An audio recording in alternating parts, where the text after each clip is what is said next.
Hey yo, what's going on?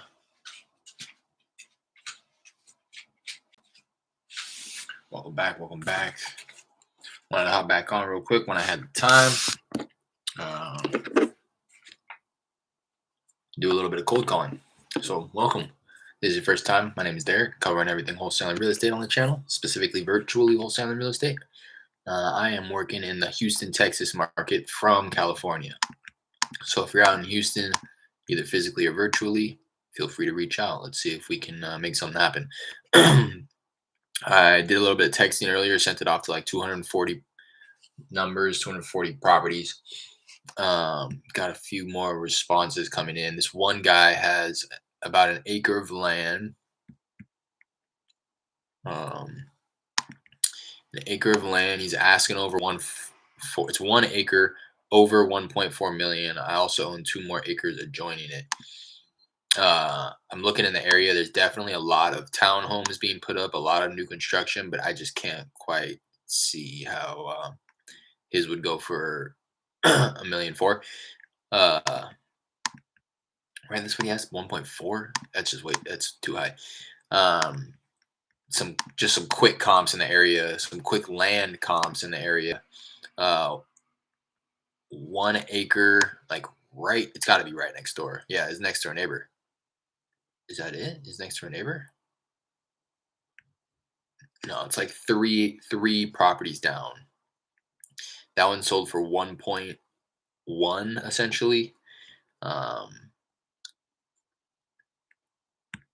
Pretty much same size. 1 acre sold for 1.1 about 2 months ago.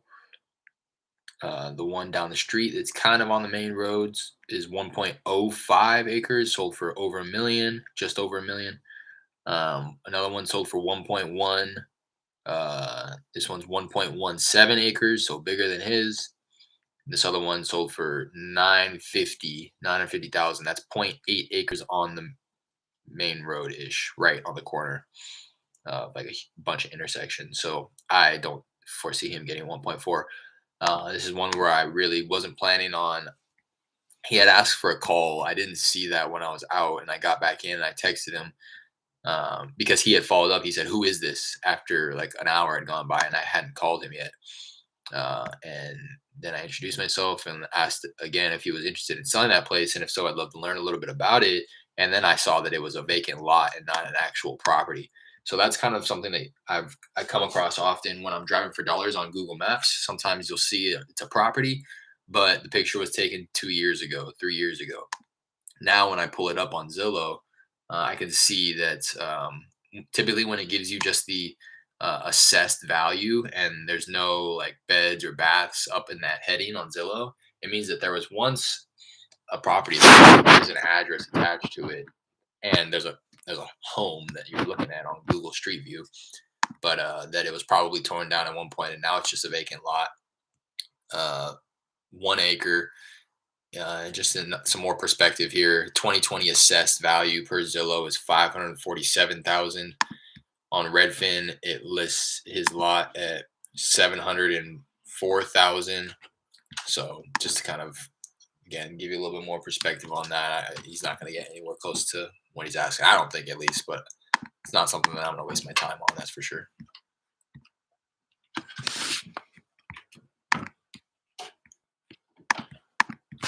So I just went ahead and do same thing. High asking price. Tag them high asking price. I may revisit it later.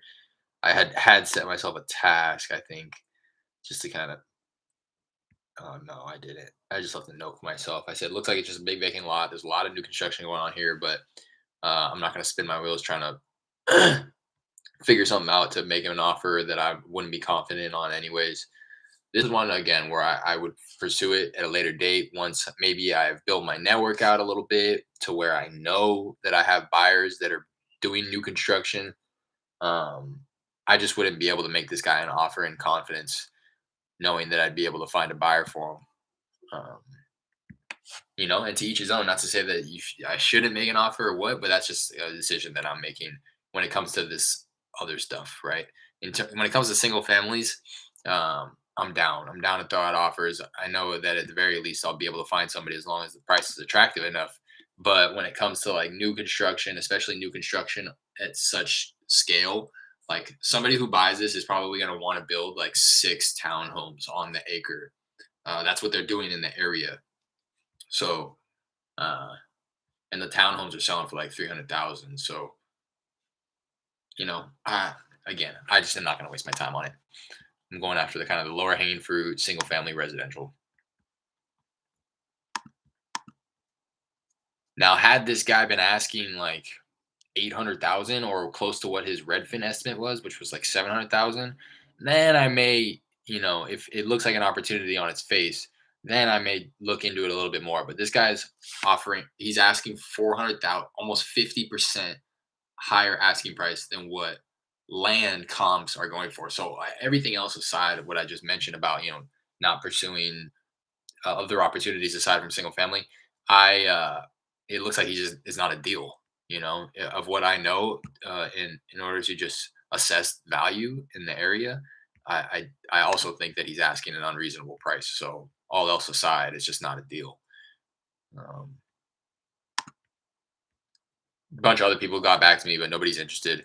A couple of people who have already sold. I like it when I get those because it means I'm kind of like hot on their tail. That's at least what I tell myself because I am driving for dollars, right? So uh, a lot of these people are going to sell at one point to a cash investor because they more than likely have to, based on the condition of the property and its ability to pass inspection. So just kind of reassuring to know that I'm at least reaching out to people who considered like some of these people. One person got back to me and was like, "Yeah, I just sold right before Thanksgiving. Like, what was that 3, 4 months ago? Somebody else sold before the end of last year." So I'm reaching out to the right type of people, if you ask me. So just wanted to kind of catch up on that. I'm getting ready to hop over to my dialer, just start calling through a little bit. It's been a while since I've called, since I've dialed. Try to get some contacts in, hoping to take down a lead or two. And while I'm doing that, I'm also going to kind of reorganize my follow up leads because some of them are running past due.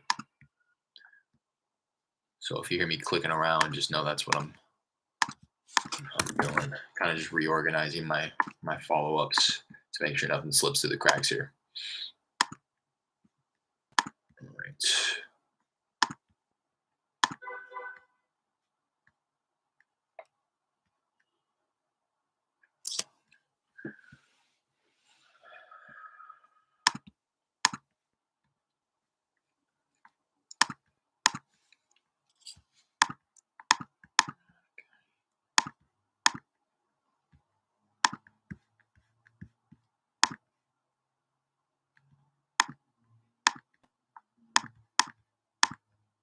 Did I not just? Okay.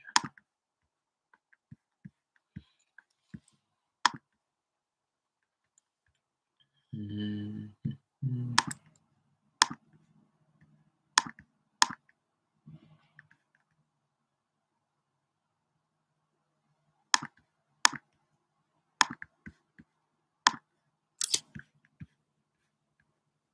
All right.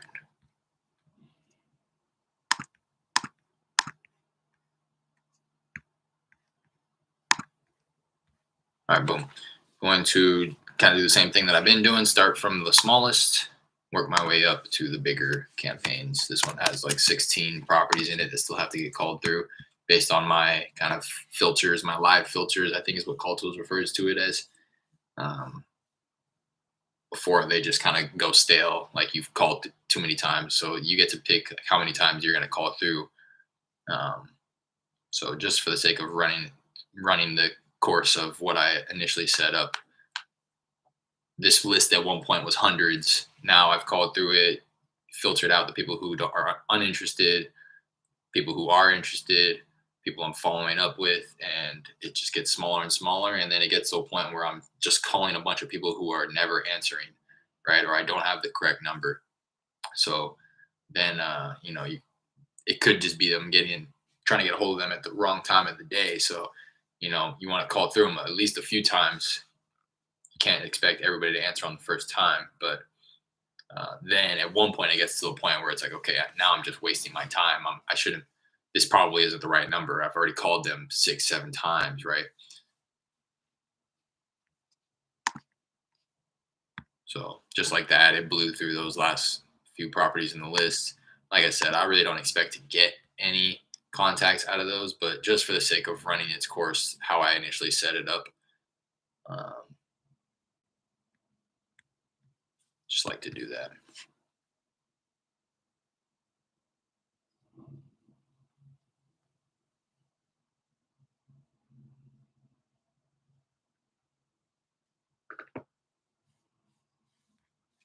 So I'm gonna hop off this campaign and hop into the next smallest, which is 63 properties. This is a lien list. I think I pulled this one off PropStream a while ago. Just a lien of any kind, an involuntary lien is how they refer to it in PropStream, meaning that any type of lien placed against the property aside from the outstanding mortgage balance is what I gathered from that. They included a voluntary lien as the mortgage balance, and anything be aside from that, like a mechanics lien, uh, you know, what's the word I'm looking for? Like some type of a code violation, anything like that is an involuntary lien, is what it was referred to as in PropStream. So I believe that's what this list is here. Again, kind of already run through it a number of times, but just for the sake of it. And then after this, I'll call through my 60 plus years of age absentee list. And then I'm going to do what I said that I was going to do and kind of sift through my follow-ups here. So if you haven't followed or hopped in before, or if you have, you'll know that I don't really operate off of a central CRM. Rather, I really only call and text. And both of those platforms that I use, both of those softwares have kind of follow-up capabilities built within the designated software. So they have the ability to take notes on the property, set future calendar events, future reminders for myself to follow up.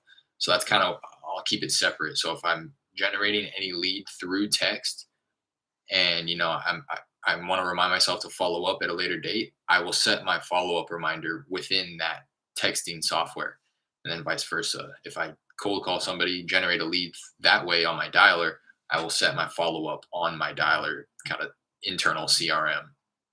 So there's like a little bit of cross reference, a little bit of overlap, but I try my best to only put the mobile numbers in my text and every other number in my dialer. And then for the mobile numbers who don't answer via text, they run a campaign that takes about 20 days to get through. And then if I never hear from them, if they never reply to any text in that texting campaign after the 20 days, then I will take those mobile numbers and I'll put them into my dialer as well. So that's kind of my process right now. Virtual driving for dollars is as much as I can to build the list. I would prefer to only be marketing to driving for dollar properties, to be quite honest, but it gets to a point where uh, I can't keep up with the amount of marketing that I'm doing, because it's very easy to just send off hundreds of texts, not so quick to build a driving for dollars list of a couple hundred properties. So essentially, that I just wanted to kind of summarize what it is. My process is virtual driving for dollars, um, texting the mobiles, cold calling every other number. After the mobiles have been texted and no response, I'll bring those mobiles to my dialer, cold call those, and hello, hello, hello. Can you hear me? Then I will cold call those, and then I'm just following up on each respective platform software.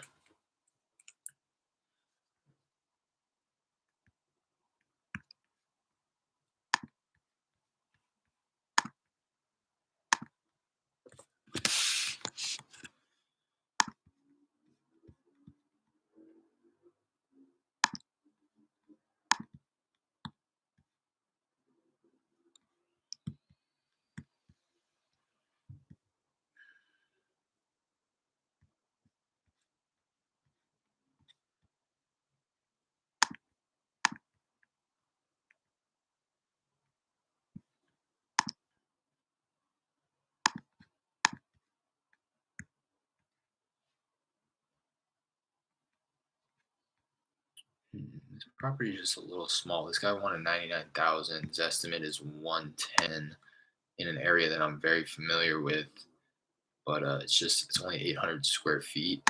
This is actually the area where I did my first deal, and I just saw my buyer listed. Actually, it's under contract for sale. So I got to see the pictures of the property, and it is a world of a difference. And he sold, or at least it was under contract for 200. And that property was, I think, a 3-2, 1,200 square feet. This one is a 2-1, 800 square feet. So I don't think I'd be able to come anywhere close to 99.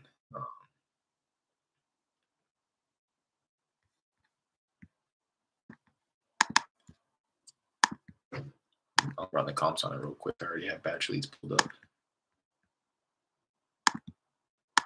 Just ran out of properties to dial on that campaign there.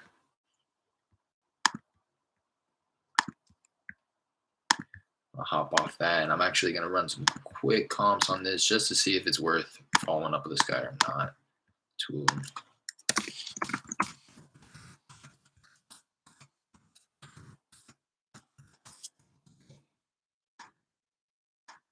Same zip.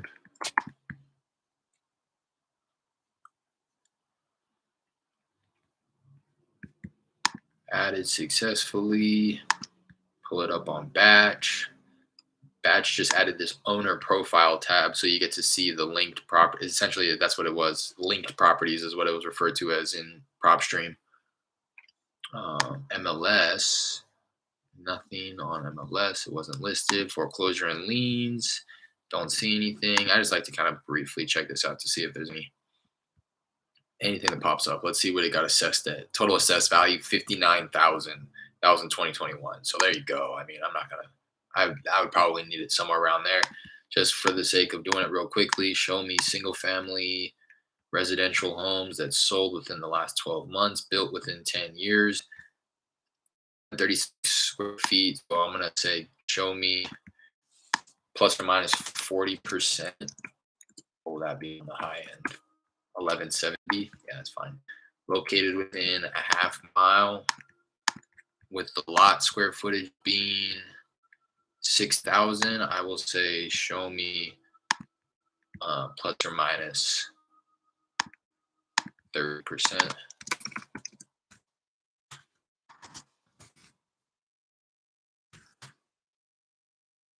Yeah, for now I may expand that if need be.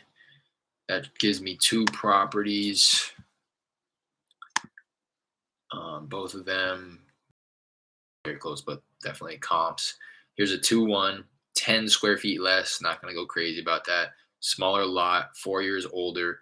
That one sold 83,000 in November. It looks like that one sold as is. I don't see any pictures attached to it, and the picture that it does show from the street view is in pretty rough shape. But again, so that one sold $100 per square foot. Here's another one, 3-1, so extra bed, like 300 and almost a little over 300 square feet bigger, with about 800 square feet bigger lot, 4 years older. That one sold for 97.5. So 10, 87, 30, 57. Yeah, I would like 60 tops if you're using that one. That one sold last year. Yeah, I mean this one that went as is pretty good. 4 years older, little smaller lot, little smaller square footage, same beds, baths. That one's over 83. I would go like 85 max, 80 max for myself. I mean, it's worth it. He said he was going through a renovation. He's asking 99 again, but that was his bottom line. Ty, how many hot leads you have right now? I don't know. That's a good question. That's a good question. I was just talking about how I don't really operate off of like a central CRM, so I can't necessarily point to it. I do have a little whiteboard that I try to update when I can remember. But yeah, at this point, I'm working a JV deal with one of the YouTube subscribers here, Jared and his wife Raina, two of the subscribers here. That one's under contract. We're just having a little trouble getting into the property working with a tenant to gain access to get some pictures taken so that we can start marketing it out to buyers. I may even just start marketing it to buyers right now and let them know the pictures are coming soon. I had that thought earlier.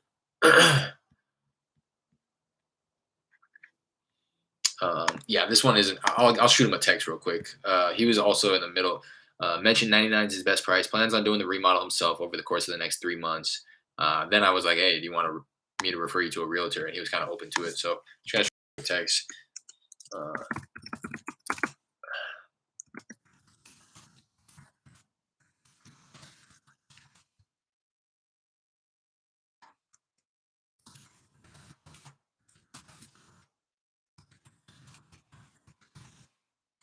I'm giving it an open ended. I'm asking him how the renovation is coming along.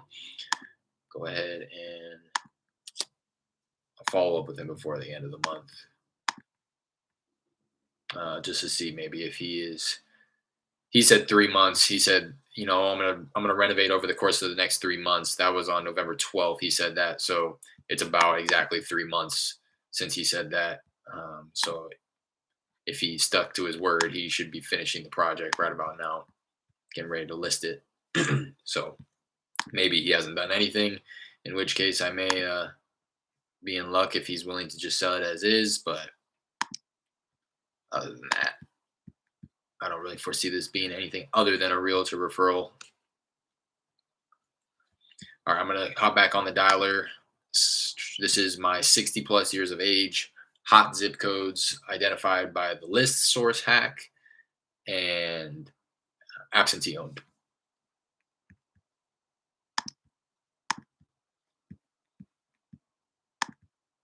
While I'm dialing, I'm going to continue just sifting through some of my past due follow up tasks that I've set for myself. Over the past few weeks, I've really just been trying my best to prioritize my warmer leads. Hello, hello. Can I help you? Hey, Kevin. No, you got the wrong number. Oh, I'm sorry about that. It's all right.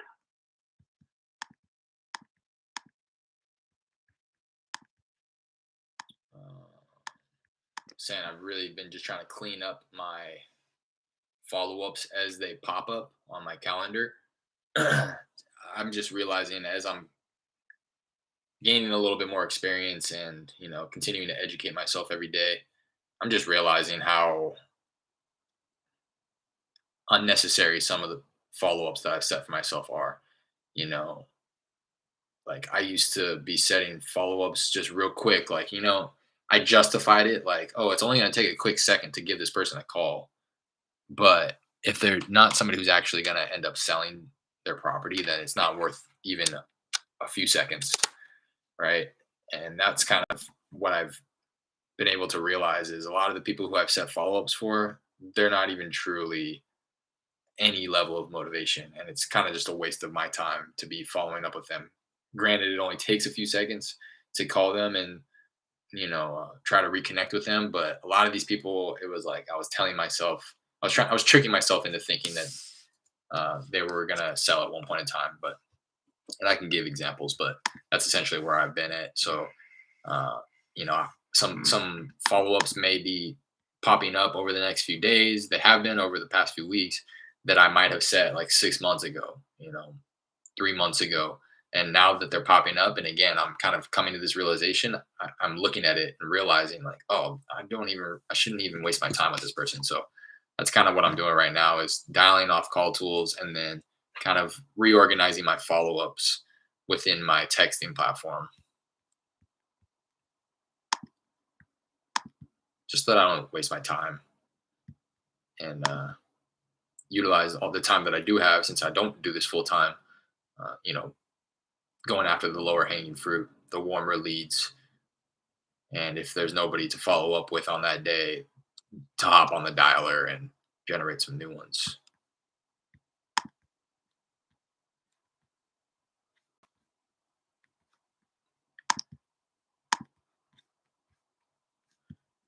Yeah, so like this guy, it may be worth following up with. But at one time, he gave me his price. He was like, I could live with 210,000 with no realtor fees, meaning 210 cash offer. I think I told The way I ran the numbers, I would need to be 140 max. That's with an average rehab on a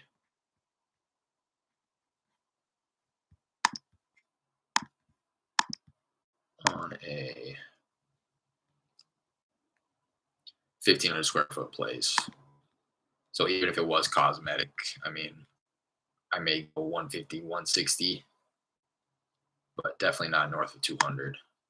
And this guy started acting funny too. He keeps referencing properties that were listed. I just saw a property that was listed a two way, so I get to take 210. It's like, okay. And then he started saying stuff like he just doesn't need my help. That's something else that I'm really coming to realize and wanting to pay attention to is, does this person actually need my help, or are they just trying to get the most money for their property? And if they're trying to get the most money for their property, I may be able to help them if they're reasonable. But even then,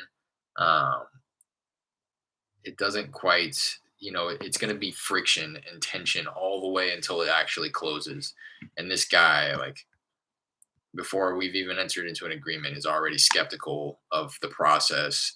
Nothing that like a quick explanation wouldn't be able to. Hello? Oh, Hey, Mr. Steen. who? Hi, I'm sorry. I was looking for the owned property on Drexel Drive. Do I have the right number here? No, you must have the wrong number. Oh, I'm sorry about that. Um, he said the last thing that he had texted me saying, I could probably live with 210 with no Call now. At the tone, 210 with no realtor fees. Who would pay me, and how would they pay? And that question really turned me off. I was like, oh, okay. Like I said, I would pay you, and I would pay you with money. I didn't say it like that, but essentially I did. I was like, well, I'm not really following the question.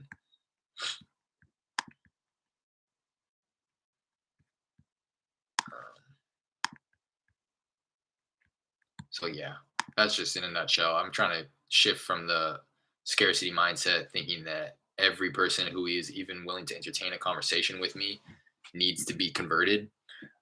Rather, I'm trying to shift over into the abundance mindset of knowing that there will be a lot of people who will talk to me about selling their property, but won't be interested really or need my help, or somebody who's actually going to convert. And the only way to really offset that mentality and mindset is by doing more, having more conversations, and realizing that, you know, if a lead, if I'm able to generate a lead, it's not going to be the last lead that I ever generate. There's plenty of opportunity right behind there. So I think all that kind of just goes hand in hand with what I'm talking about here. Not wasting time following up with people who are never going to convert. Um, kind of training my brain into thinking that, hey, this isn't the last person that's ever going to express interest. There's going to be a lot more where that came from. And by kind of tackling those two things, it'll. Hello? hello? Hi, Renee. Wrong number. Oh, I'm sorry about that. It's all right.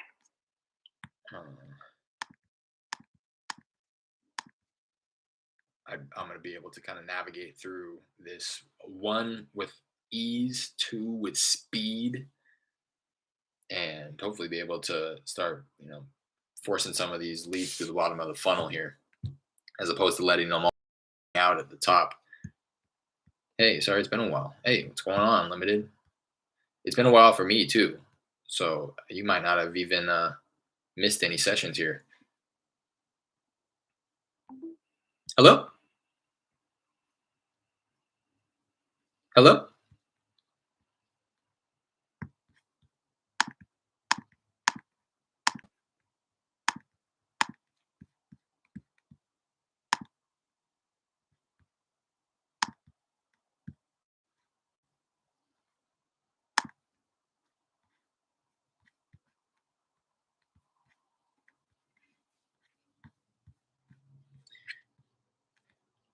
See, like this guy. This guy replied to a text saying, if you're an investor, I don't want to sell it to you because you're just going to offer 25% of what it's worth. At the time, I thought to myself, well, I'm not going to offer that low. Maybe it's worth. Hello? Hello? Hi, Miss Dawson. It is? Hi, how's it going? This is Derek. Hey, I was giving you a call about a property I believe you own on Hazen Street. About a property that what, I'm sorry? Yeah, that I believe you own over on Hazen Street. Oh, we don't anymore. Oh, okay. You sold that one? Sorry? You sold that one there? We did. We sold it, yes. Okay, congratulations. Well, while I have you, would you happen to have any others you might consider selling at the moment? No, thank you. Okay, thanks for taking the call.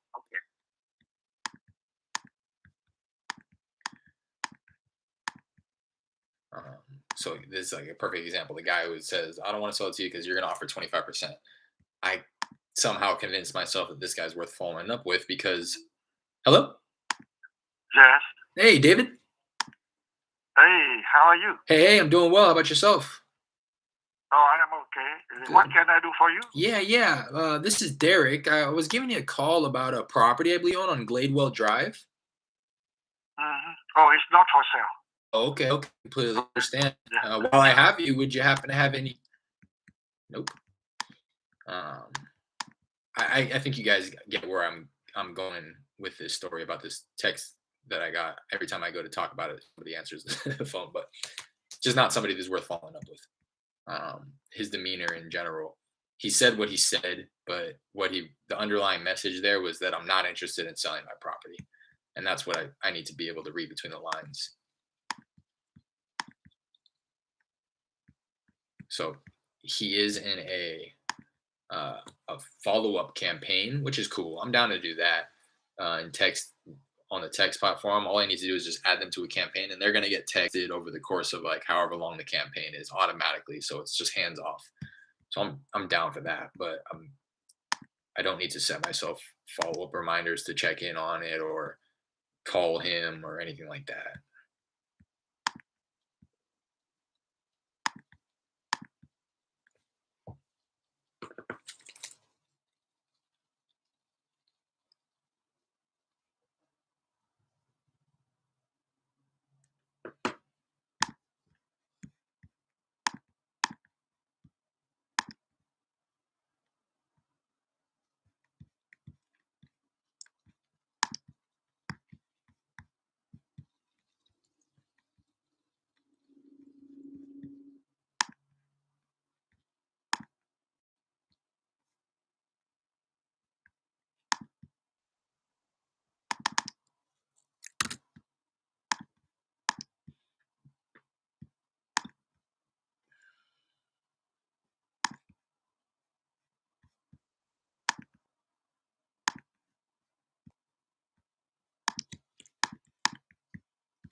Running some comps on this guy's property who I was texting late last year.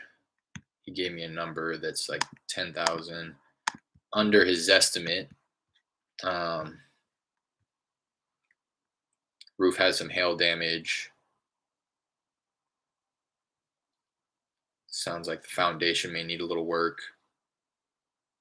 He's remodeled the master bath, so maybe like an average to in between average and heavy rehab necessary. He's done a few other things, but nothing major.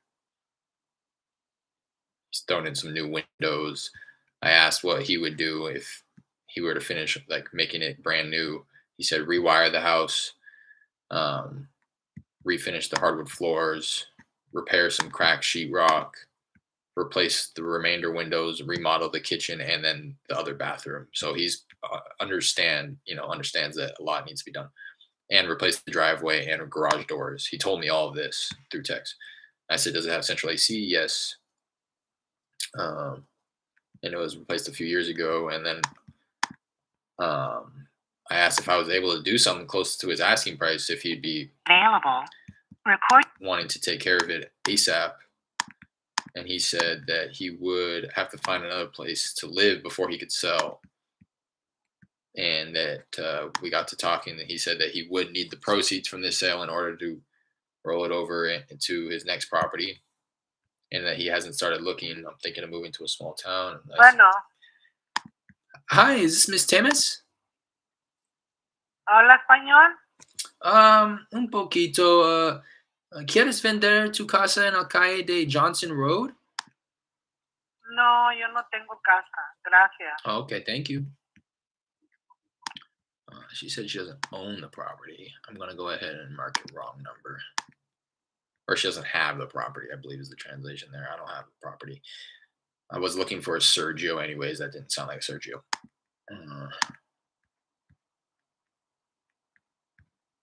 But anyways, that conversation left off with that gentleman last year saying, hey, okay, let's reconnect in the beginning of next year after the holidays. It'll give you some time to find out what your plans are going to be, and then it'll give me some time to run the numbers. So I'm running the numbers now to see if he's asking 275. His estimate is 285. So it all just depends on what the ARV is. Estimated value on batch is 389. Let's see if that's reasonable.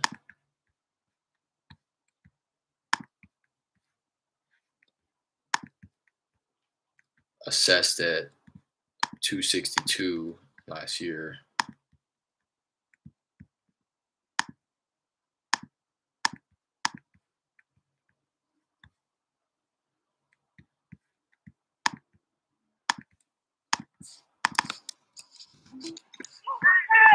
Hello? Hello? Hey, Andrew? Pardon? Hey, this is Derek. I'm not sure if I have the right number here. I was looking for the owner of a property on Laurel Hollow Drive. No, you got the wrong number. Sorry. Oh, I'm sorry about that. Sorry, bye-bye.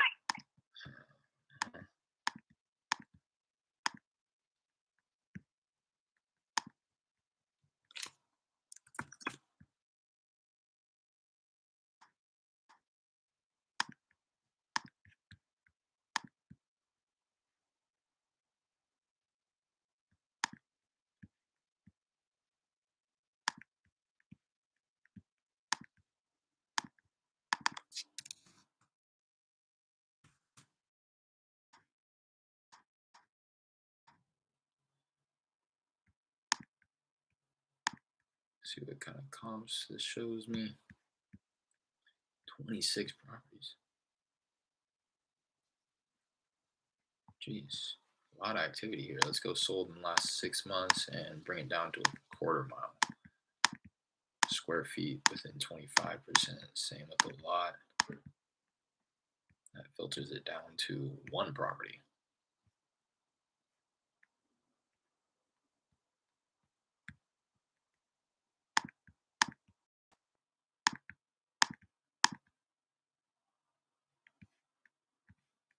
So all those properties sold between 6 and 12 months. Nothing recent, but a lot within the year. So that gives me nine properties here. Let's take a look. I like this one.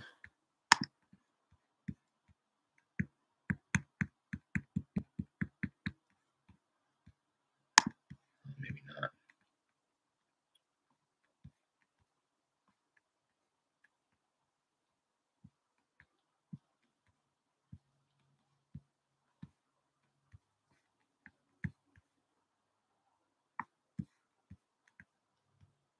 It is right on the same street.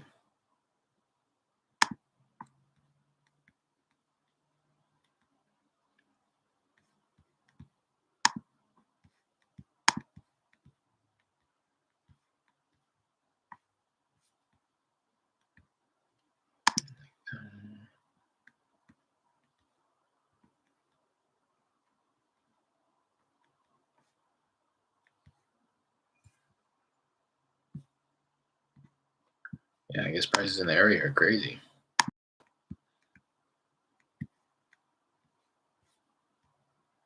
Tone telephone. You may dial an extension at any time.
Hello? Hello? Hey, Mr. Clark. Hey, Hey, how's it going? Hey, this is Derek. I was giving you a call about a property I believe you own over on Rebecca Street. what is it? Yeah. I just wanted to give you a quick call and wanted to see if you'd ever consider an offer on your property there. You ever considered selling? No. No. Okay. Completely understand. While I have you, would you happen to have any others you might consider selling at the moment? Sorry, I'm sorry. somebody with Spanish? Possibly. Somebody with Spanish? Yeah, I can have somebody reach out if there's some interest in selling. Do you have a property you'd be interested in selling? What, what insurance? I'm just gonna go ahead, Spanish speaker. I don't know if there's any interest there or not, but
Available to take your call.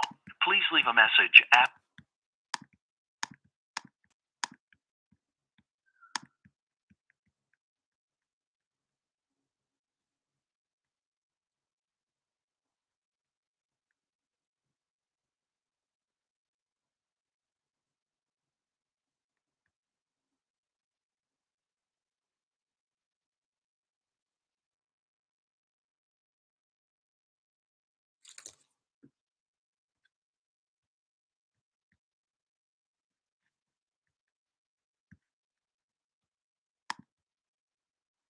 so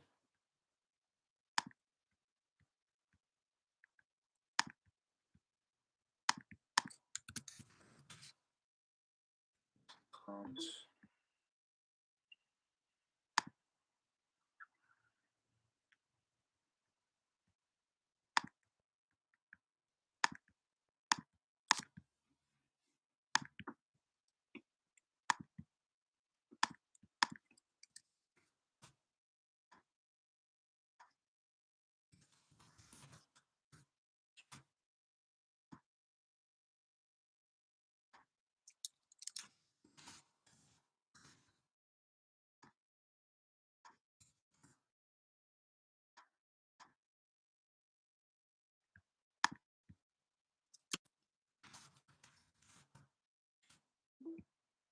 Hello?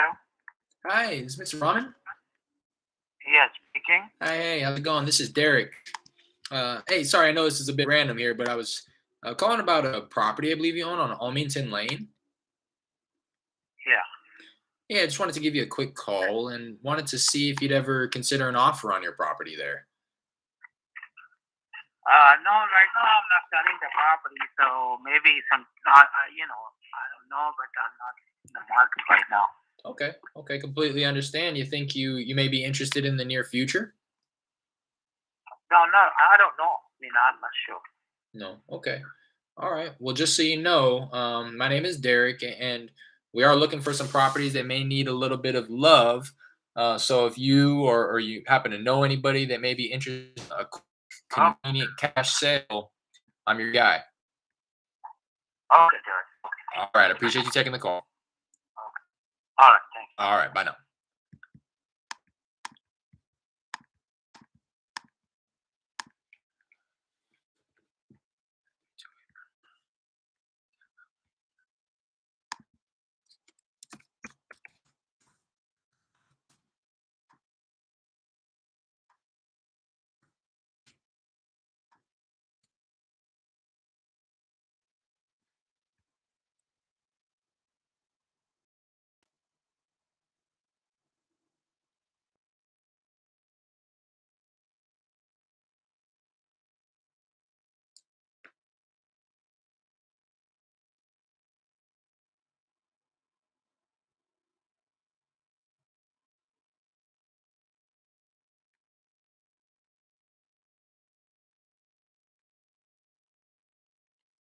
So just by taking kind of the average price per square foot with the comps that I pulled on batch, not knowing anything really, any other discrepancies needing to be taken into consideration, like garages or doesn't look like any of these sit on the main road, but like backing commercial or anything like that. Um, ARV is like 370, just again based off of price per square foot. But let's take like the highest sold. This one's 380. Same beds, bath, 185 square feet smaller. We have a bigger lot. And that one sold 380 back in April. And that one's right around the block.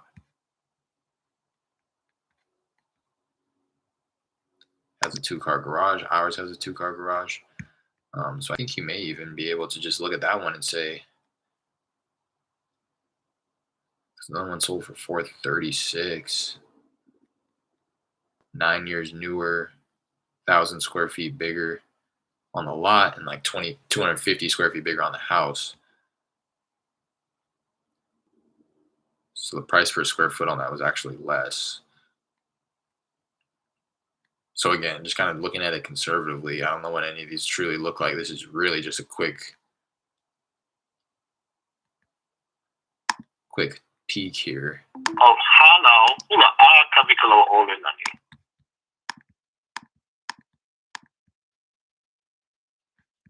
370.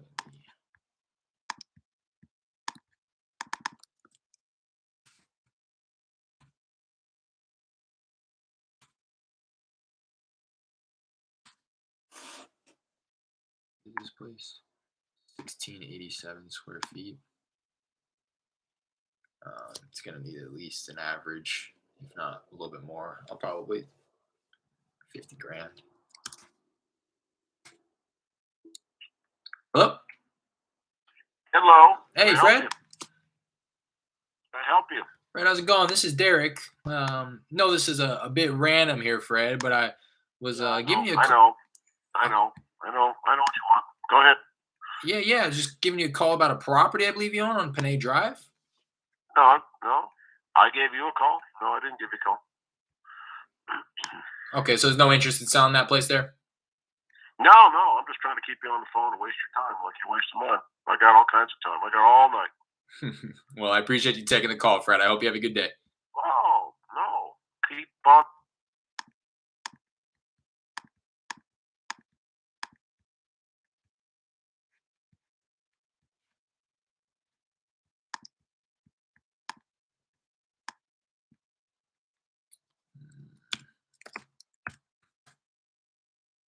I would like to get this place at like 235, probably 240. He's asking 275 again.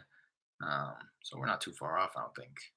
The ARV actually got pushed up way higher than I thought it was going to. And it may even be able to go higher. Like I said, if estimated value on this batch leads is 389. Because Because if you look at the one, actually the highest sold, again, that one went for 380, right around the block. 2-car garage, same beds, bath. Hello? Hello? Hi, Miss Stark. I'm sorry? Hi, I'm sorry. I was looking for the owner of a property on Hamlin Road. Do I have the right number here? Hamlin? Yeah, out in Cypress. Hamlin. Hamlin. With a B in there, Hamlin. Hamlin. That doesn't sound familiar. Okay. Was one of our signs in front of it? No, I don't think so. I just am calling a list here that I pulled on the internet. Am I speaking with Miss Stark? No. I might have dialed the wrong number here. Yeah, there's nobody here by that name. Okay. What number did you call? 281-256-8009. Nope, that's our phone number. Okay. Well, while I have you, would you happen to have any property you'd be interested in selling? No, we don't generally own the property. Our customers come to us with their property already. Gotcha. You property management? We're a custom home builder. Gotcha. Okay. Would you be be looking at the moment for any land or anything like that? Not that I'm aware of. Okay. No. Well, I appreciate you taking the call. All right, thank you. Bye now. Bye.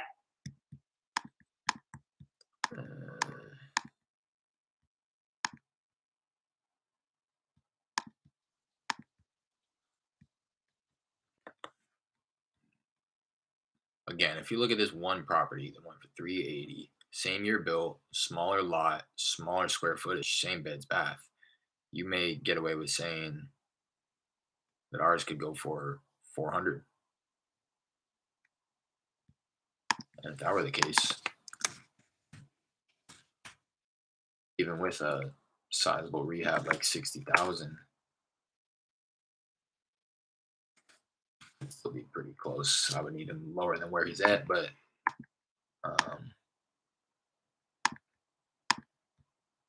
that one's also like a pretty crazy outlier compared to the other homes that sold. The next closest is 343. That sold 3 months later.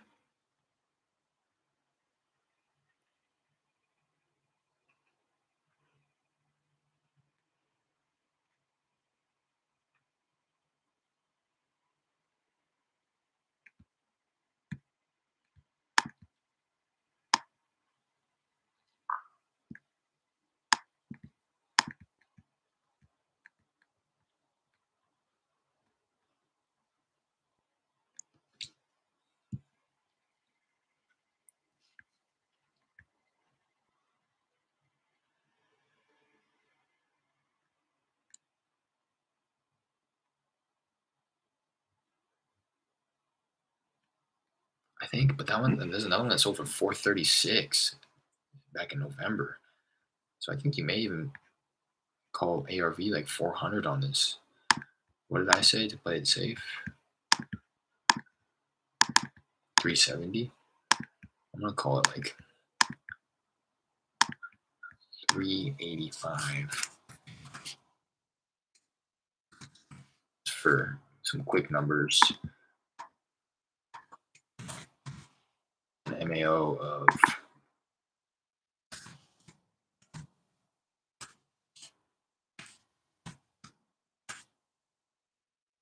300 less repairs.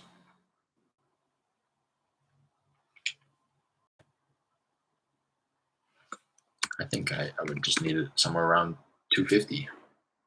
That's,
I'm gonna give that guy a call tomorrow. Hello? Hi, Miss McDermott. Yes? Hi there. This is Derek. Hey, sorry, I know this is a bit random here, but I was calling you about a property I believe you own on Bridgemont Lane. Yes, and are you an investor or something and wanting to buy it? Yeah, I just wanted to give you a call, see if you had any interest in possibly receiving an offer for your property there. Not really. We do not have the property up for sale, and we're really not interested in selling it. We get calls all day long, every day, Sure, I and bet. mail, and constantly. I mean, it's just gotten out of hand. So I don't know what list you've got it off of because we have not had it up for sale. So Sure. I'm not Well, sure where you're getting my information to yeah, call I about it. completely understand. I'll be sure to remove you from our list here, so you at least won't hear from me. You have my word. Okay. Okay, fine. Thank you. All right, thank you. Bye.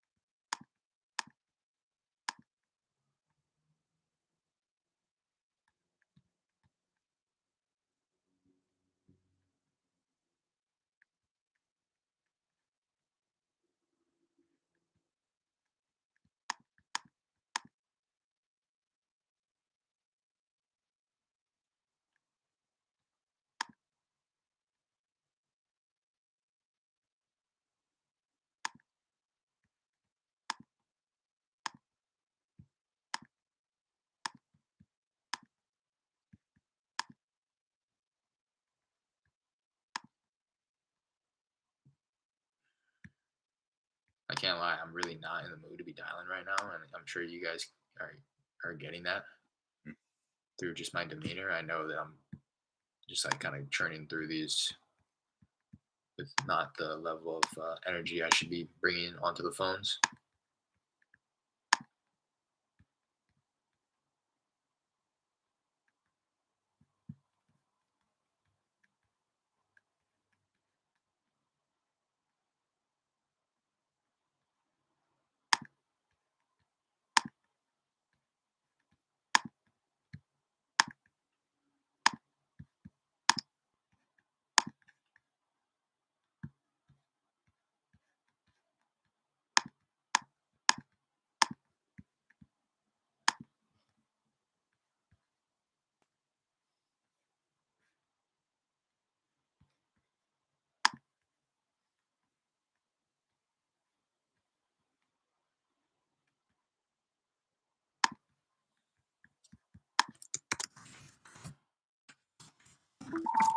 Hello? Hello? Hi, Miss Brown. Who's calling? Hey, this is Derek. Hey, sorry, I know this is a bit random here, but I was calling about a property I believe you own on Cypress View Drive. Oh, forget it.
name and phone number.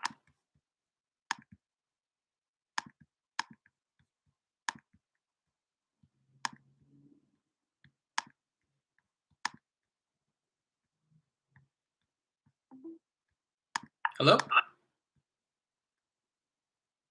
Hello? Hello?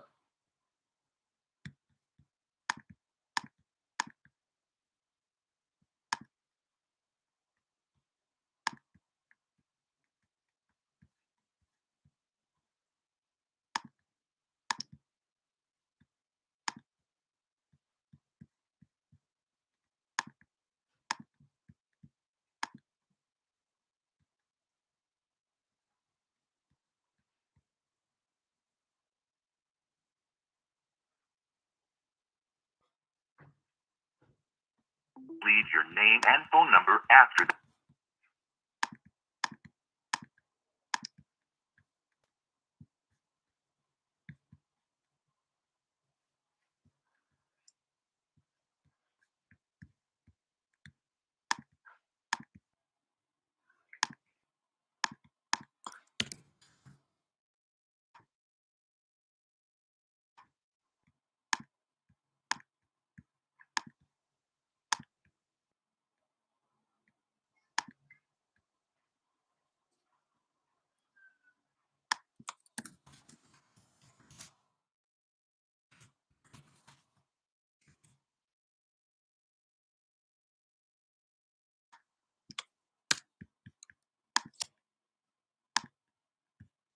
Please leave your name and phone number after the beep.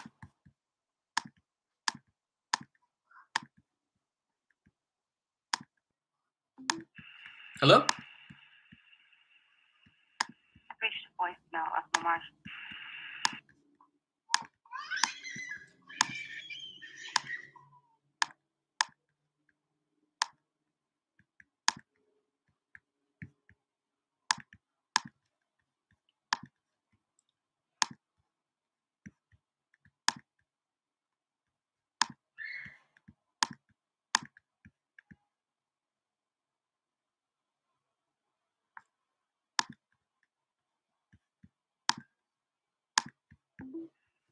Hello? Hello? Hey, Ronnie? Yes.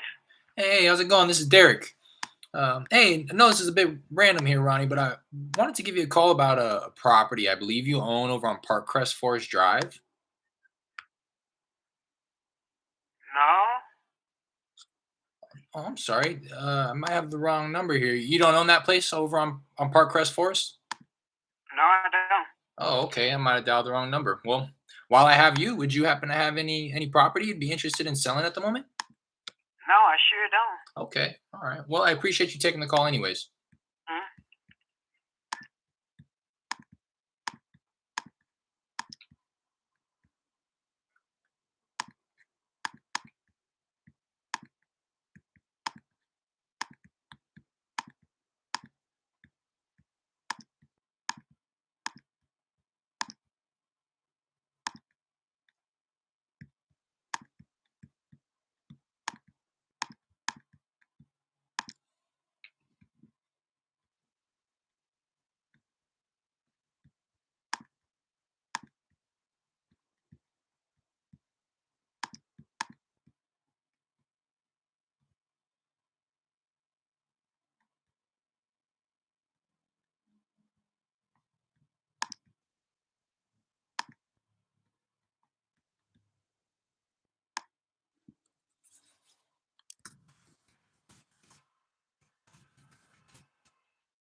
Phone. Please record your message.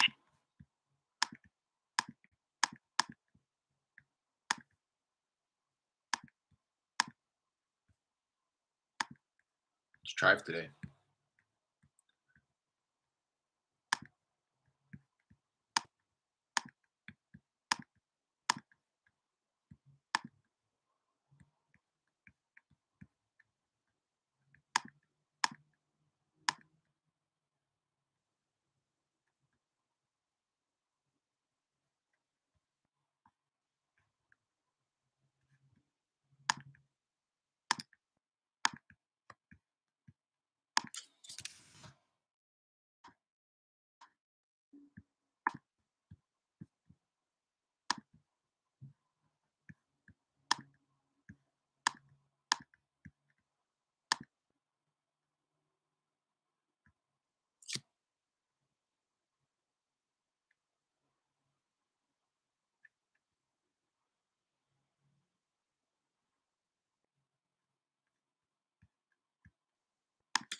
Again, what I'm doing is just kind of trimming the fat in regards to my follow-ups.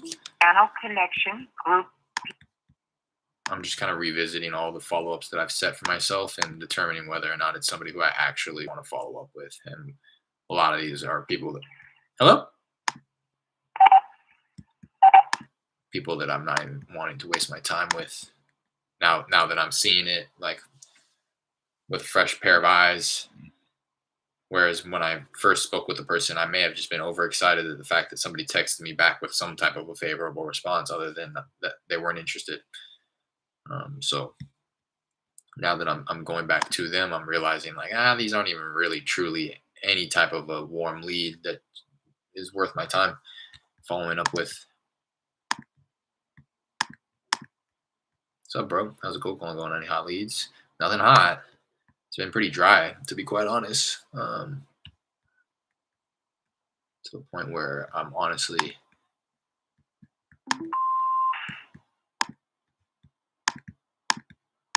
considering just calling it quits for that. I mean, I've been honest with myself, and I kind of spoke this out loud just a minute ago. I'm really not in the mood to be dialing. I feel like I'm just doing it just to do it. And I think that I'm doing myself a disservice by even burning through my data like this. Not to say that I've gotten anybody really on the phone who would have gone the other direction if I was in a better mood, but I definitely don't want to be bringing this type of energy to potential sellers. We tried other markets? No, I feel you, bro. It's not easy. I've been calling and calling. Yeah. No, I haven't really tried any other markets. Sometimes other markets kind of present themselves. Hello? Hello? Yes. Hey, Godfrey? Yes. Hey, how's it going? This is Derek. Hey, Yes. What's up? yeah, I know this is a bit random here, but I wanted to give you a call about a property I believe you own on Kennelwood Drive. What? Yeah, I wanted to give you a quick call about a property I believe you own over on Kennelwood Drive. Who told you that I owned it? I had pulled a list here and used the. Okay. I'm just gonna go ahead and say he's not interested. But it takes that one a good call to get a great deal. You never know. Keep working hard. Yeah, I know. That's why it's like it's caught between a rock and a hard place, and being torn. It's like, gosh, it doesn't. I always just tell myself in the back of my head, like, I can't mess up a hot lead. You know what I mean? I could be in whatever mood, as long as I'm getting on the phone with some. Hello? Hello? As long as I'm getting on the phone with somebody that truly needs my help, it doesn't matter what mood I'm in with all these other phone calls. Bro, you're the real deal, bro. I respect your hustle. I appreciate you. I really do. It means a lot. Trying my best, man. Kind of chugging along.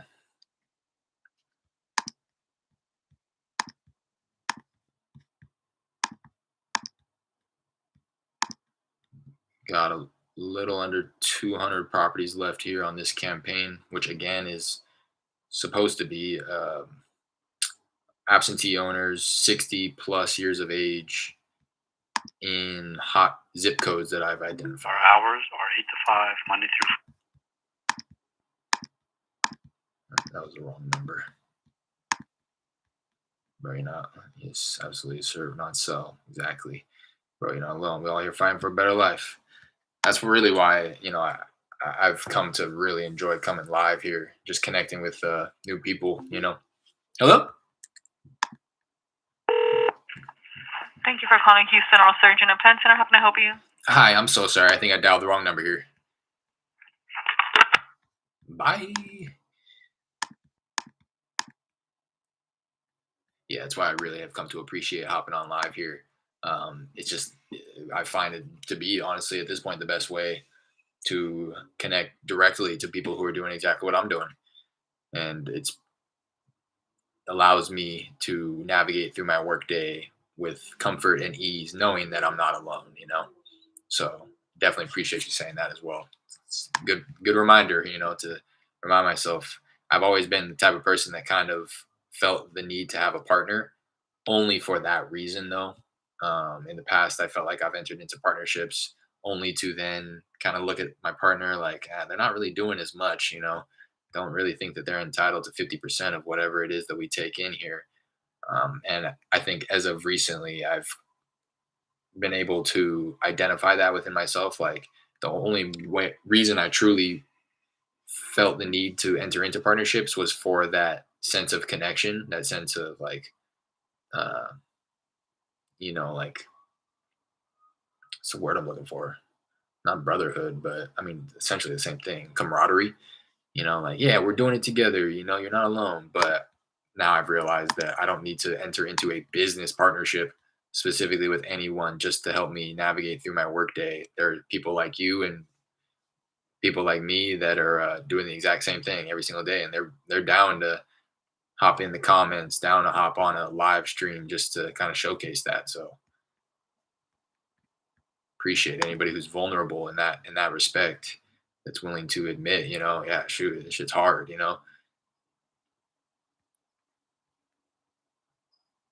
Man, it's hard because of our market. You in Cali and I'm in New York City. Facts. Yeah, yeah. So I'm trying to do it virtually here. So in California, and I market to the Houston metro market in Texas. Pretty competitive out there, based off what I've gathered. I I may be speaking out of turn though, because this is the only market that I've ever pursued. I've done 2 deals here myself, so I know that there's opportunity everywhere. Um, and I also know that I'm not doing it at scale to the point to really come to that determination. Like, oh no, we need to, or I need to pivot. Um, I, I would be naive to think that I do enough marketing to really come to a sound determination to know one way or another. But based off what I'm hearing through the grapevine and people that I follow on social media and stuff like that, Houston is definitely a competitive market. But like I said, I mean, in all markets, there's going to be some type of niche that you can carve out, or sometimes. So what I'm trying to do my very best at is virtual driving for dollars. That's how I got my first deal. And hello. At the tone, please. That's how I. That's my favorite type of list to market to. It's just not as beat up as all these other lists. Um, you know, it may not be jam packed with people who want to sell their property, but it's at least a little bit easier to navigate through the day without a bunch of hate on the other end of the phone, because these people aren't getting called, texted every single day like these other people are. So that's kind of no, I'm not doing direct mail. So yeah, for the most part, my process is essentially virtual driving for dollars, texting, cold calling. I will text. So again, virtual driving for dollars. Build a list as big as possible. Yeah, and I can't drive for dollars as quickly as I can market to those lists. So I've been kind of pulling lists, buying lists, just so that I have new data in my system. But for the most part, that's why I was saying I'm trying my best to keep up with the virtual driving for dollars. With my limited marketing budget, that's going to be like the best way for me, so that I'm not having to pay for a list. And I feel like, kind of speaking to what I was saying, the driving for dollars list, I'm able to make it stretch. Yeah, I'm able to make it stretch and probably generate like a higher percentage of leads from the same size list that I may just be pulling or buying, because it's a custom list that I've built. And then I will skip trace. I use batch to skip trace. And then I will take the mobiles. With batch, they give you up to 10 phone numbers. I will take, if you have a mobile number in the first three results, I'll take those mobiles. I'll put them into my text software. I use REI reply, and then I will take the remainder of the numbers, being the landlines, um, and bring them into my dialer. And anybody who doesn't text me back over the course of the initial 20-day campaign that I have set up for the text, I will then bring those mobile numbers and bring them into my dialer. So that's kind of my process. And then I'm just operating off of my two softwares, being my dialer, which is Call Tools, and my texting software, which is REI Reply. And then I'm following up with leads on their kind of respective platform. If I generate the lead on texting, I'm following up with them on my texting platform. I may call them, but that's where I'm reminding myself to call them. And then on Call Tools, that's where I'm setting my follow up tasks to follow up with them on the phone. And then I'll, if they don't answer after so many times, I may start texting them as well, just to kind of try to hit them from different angles. But that's smart as hell, bro. Yeah, yeah. I'm trying to, with my limited marketing budget, I'm trying to do my very best to identify bits and pieces of the process where I can, um, not only save time but save money. So for like my texting, I will go through what CRM using. Call Tools as CRM. I use Podo. Yeah, so I don't really operate off of like a central CRM. Call Tools has the ability to set future, I think they call them calendar events. So there's a lot of manual aspect to it, right? There's a lot of manual work. So I'm setting myself a follow up task. It's something that I'm very familiar with, though. This is how we operated at my old job. I worked in insurance and I adjusted claims, and we operated off of what was referred to as the diary system. It's exactly what you think, like exactly what a CRM really would be. Is just I want to call this person in 2 weeks on Friday at 1 p.m. So you pull up the calendar, you click the Friday 1 p.m. follow up, and then so now I try my best to hit the follow ups every day, but sometimes they'll go past due, which was a problem that I had at my old job. But yeah, so that's essentially it. But both platforms have the ability. My REI Reply texting platform and my Call Tools dialer both have the ability to take notes on the specific property, tag the property appropriately, and place them into specific buckets as you see fit, and set yourself future calendar events as reminders to either follow up manually or do something else with it. So sometimes I'll set myself a reminder to comp the property before I then call the person back, or whatever the case is. But yeah, I was gonna say, so I'm trying my best to just pinpoint specific areas of the process where I can save some money. So like when I text, I do go through individually every text. I'm only sending off so many though. So like earlier today, I sent off like 240 texts, and I went through as they went out. They got sent out 5 every minute. So every time they got sent out, I would click through it, and a lot of times they will kick back with an error because for some reason that number that was flagged as a mobile number in batch skip tracing results is unable to receive text. So as opposed to continuing to text them because it's essentially going on autopilot, um, I will then remove them from the campaign to save the money that would have been wasted otherwise if I would have left them in the campaign and continued to have texted them over the next 3 weeks. So like that's something when somebody texts me back and it's very clear to me that it is the person that I'm looking to get a hold of, and they express their level of non-interest, they let me know that they're not interested in selling the property, I will quickly go to my dialer, remove them from my dialer. It's not going to be the same number that I'm calling on the dialer and Call Tools. It's going to be different numbers, but it's going to save me time. Now I don't have to try those other numbers in the hopes of getting a hold of the property owner because I already got a hold of the property owner. They already told me no. So I can just remove that property altogether from my dialer, and that'll just save me that much more time when I go to call through it. And this is the type of stuff that I'm imagining you can integrate on the back end of like a Podio CRM, to where you're not having to jump between tabs and do all this manual stuff that I'm doing. But again, just for the sake of my operating off of a limited marketing budget, um, these are the things that I have, I am implementing, and things that I have felt that aren't wasting too much of my time at all, and it's worth it to set myself up for future success, so that I'm not wasting time in the future. Rather take a few seconds right now, remove them from my system, so that I don't waste my time in the future when I try to get a hold of them. Yeah, that makes sense. Where you get your list, PropStream. I've gotten some lists from PropStream in the past. I just recently switched off of PropStream to batch leads because of the whole MLS data, sold data, you know, issue.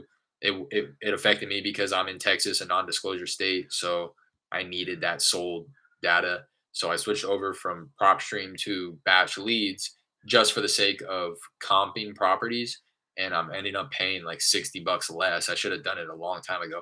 Um, I've purchased a few lists recently from GeoPoint Data. That was I think a good list that I bought there. I might have even generated a lead or two off of it. Um, GeoPoint. I've pulled lists from Batch. But yeah, as of right now, I think I am going to go driving for dollars as much as possible. I have, the properties that I'm dialing. Let's see, like I have a good amount of data in here where I can call. So like my driving for dollars campaign is right around 1,300 properties on my call tools. I have another campaign that's my no SMS response. So again, if I run them through my text campaign and they never answer me, then I'm going to take their mobile number and put it into this no SMS response campaign and try to hit them from a different angle by calling them as opposed to texting them. So I have 1,700 properties in that campaign. So I have a good amount of properties here that I can call through every day.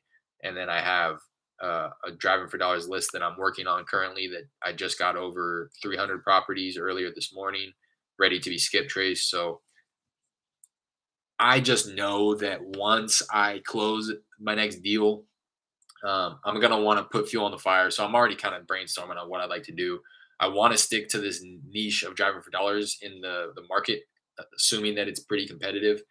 So I want to actually just hire. So I've been filming myself doing the virtual driving for dollars, and I want to just be able to pass that over to somebody that I can hire off of Fiverr or something and pay them like, you know, 10 cents a property, with some type of an incentive if I get a contract or a closed deal from one of their properties. Something that just removes the tedious aspect of building the list so that I can just wake up in the morning and get right on the dialer. It'll be another 2 hours of dialing that I can do every day. Right. Um, so that's kind of where I'm at. But I think that when I do, it does come time for me to because like I said, I can only drive for dollars so much, and I can send text to these properties much faster than I can actually build my driving for dollars list. So I do have to kind of supplement or complement rather my driving for dollars list with some type of other list. So I think when in the future moving forward, I'm going to stick to GeoPoint data. I liked the list that I pulled last time, which was this 60 plus years of age absentee owned list in these hot zip codes. But just for the sake of going, for the most part, I've pulled lists from PropStream, absentee owner lists, lien lists, vacant lists, my driving for dollars list, my no SMS response, and then that 60 plus years of age list. Those are all my campaigns in my dialer. I've already run the course for a lot of those. So the only one left to really dial through is my driving for dollars that's just constantly getting added to. Um, my no SMS response that's constantly getting added to. The more I use my texting platform and the more, you know, the initial 20 days has run its course with no response, then I'll bring them over. So at one point, I'm going to need to buy a list, and I think I'm going to go GeoPoint data. I really like the list that I pulled. Um, yeah, exactly. Makes sense regarding texting. Yeah. Oh, wow. I was thinking about doing the same. How about list source? I've never tried list source. I've never given it a shot. When I first learned about wholesaling, and list source was the first thing that probably popped up when I was doing my self education, and I checked it out. I know, reflecting back, I definitely did not uh know what I was doing on list source. So it may be something to revisit. But I just remember when I was trying to go through list source, it's like you had to pay per filter that you added. I don't know if you're familiar or you pull lists from list source. I'd be interested. I know the big players are pulling from list source. They have deals with the data aggregators, so they're not having to pay nearly as much as I would have to pay. So, but I just remember when I first messed around with it again. This is very right when I learned about wholesaling. I was just, okay, yeah, I'm gonna want a property that's no bigger than 2,500 square feet. Um, you know, built this year or older. And it's like every filter you put in, you're having to pay for that filter, and then it just was an extreme amount. Um, Don, any close? No, I did pull lists uh, from list source. I'm curious on that because yeah, like I said, I'd like to revisit it just now that I know kind of what I'm doing in list pulling. You pay for each data, you don't pay each filter. Okay. It's like PropStream, just different. Yeah, yeah. That's why I really stepped away from it after that. I didn't know what I was doing. I tweaked around with it. Didn't, saw that the list that I was buying was like really expensive compared to some of these other options. And then I started with batch and you pay for the service and you get up to like so many thousands of properties per month. But at the same time, you get what you pay for. The barrier to entry in terms of cost is very low. Anybody, a lot more people can afford a $60 software and then just pull lists for free. They're gonna have to skip trace those lists, but there are also methods of going to and finding that data without paying for it. Free methods online or whatever. So uh, you're just ending up marketing to lists where a lot of other people are marketing to it. Any closed deals yet this year? Or hot leads? No, nothing closed. We have. I'm working a deal with one of the subscribers here and his wife, Jared and Raina. We got that one under contract right now. The tenant is giving us a little bit of a hard time, allowing us into the property to get some pictures taken so that we can start marketing it out to buyers. But not really stressed about it. Reina is the one. It's a Spanish speaking lead, so I've been tossing my Spanish speaking leads over to her to reach out to and speak to the people in Spanish. So she's the one who's communicating with the seller and the tenant on this one. I have full confidence in her ability, to see it through and really help everybody in this situation needs help. The tenant is living in this property without running water, like no electricity, none of that. Luckily, she has family right down the street, so it sounds like anytime she needs to cook a meal, take a shower, she's literally getting in her car and driving to her family's property. So that's one we have under contract. Confident in the numbers as well. We just need to get inside the property and verify and set up a time where buyers can walk the property as well.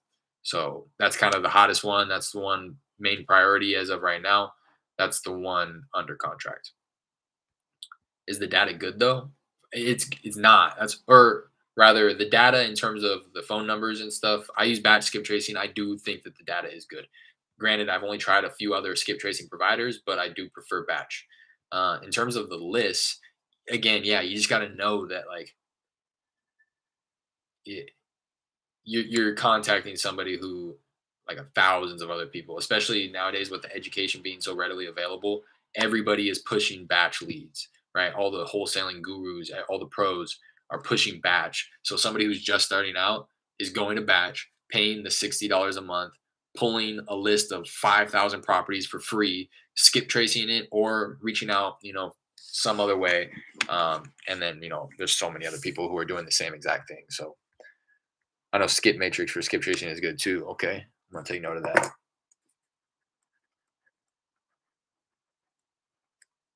Big spread.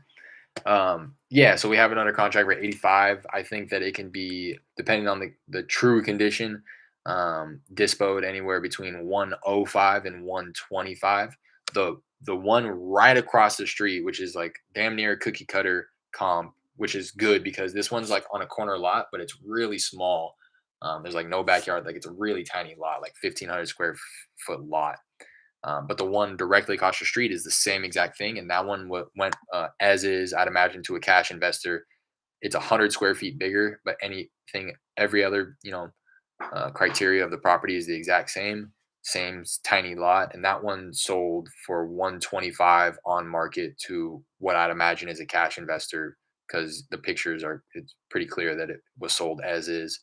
Um, so I'm thinking, and now it sold like a few months back. So if there's any type of market appreciation in the area, and just taking that extra 100 square feet into consideration, I think that we could probably get somebody, if not that same buyer, um, to buy it at like 115. I'm thinking very, very confident of being able to go north of 100 though. You should sell it to that same investor. Done. 2 steps ahead of you. But yeah, no, exactly. That's the plan. Right now, it's just we're kind of sitting in limbo. Um, just waiting for access to the property. I had mentioned this a couple minutes ago. I may even just start marketing it out to buyers to see where they would be, and just let them know that the pictures are coming soon. I think that may even be the play. I can start to gauge a little bit of interest to see whether or not those numbers that I'm spitting out are what the buyers will see. I'd imagine that they are. Pretty confident in my ability to run comps, and a lot of properties in the area have been selling as is as well. That's the only thing. So it was kind of difficult actually for me to determine after repair value, because there's not too many flips going in the area, but there were a good handful of properties that were sold as is right in the area. And all of them pointed to that same thing about that 105 to 125 range. But we'll know until we see it for ourselves. So we got obviously a property description. We know it's going to need work. I'm considering like $30,000 in rehab. That was like what I was using to come up with my offer price. Again, the place is tiny. Um, so even if it needs the works, it's not going to be something crazy.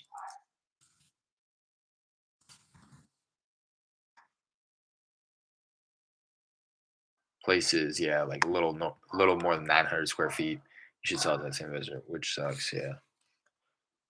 Yeah, you need a place. All right. Appreciate you guys. I'm getting ready to hop off. Be back in probably a few days on Thursday. So I'll see you then. Appreciate you guys. Do me a favor, hit that like and subscribe button before you leave if you haven't already. I will see you then. How you determine rehab costs? Check out the links in the description. DM me on Instagram or join that Discord group, and I'll answer your question there, Brian. I appreciate you hopping in here today. Talk to you soon.